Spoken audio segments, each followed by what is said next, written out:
Haarplat. Zit haarplat? Het hier nog even goed en dan kan de persconferentie uiteindelijk zetten. Wat wil de Heerenveen directie met haar-trainer Verbeek? Het besluit is geworden dat we besloten hebben om het contract dat aan het eind van dit seizoen afloopt, om dat niet te verlengen. Nee, 4 seizoen komt er dus een oorgezicht in de dugout bij Sportclub Heerenveen.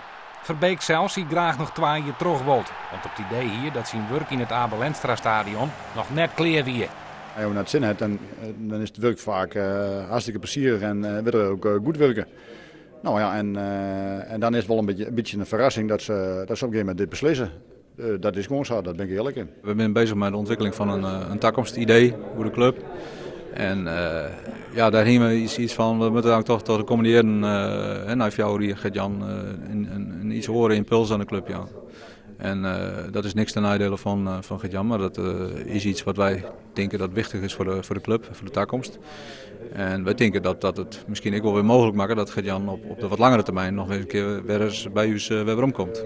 Wat het nieuwe loert nou wordt, zei de directie net echt. Het besluit om net verder te gaan, maar Verbeek staat trouwens los van sportieve prestaties. De Jobbe Geerster, die het Foppe de Haan opvolgen, helle 4 keer Europees voetbal en stiert op het stuit op het 4e plak in de Eredivisie. Hoe bekend waard dat Verbeek zijn contract net verlengd wordt, liet het stil in de kleedkamer.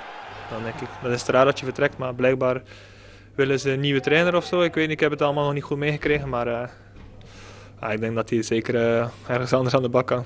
Want je net zei dat wij voor jezelf nou iets hadden van met 1 februari of met 1 maart met 3 wezen. Dat hebben we net. Trainers kunnen voor jou solliciteren? Ja, dat kan.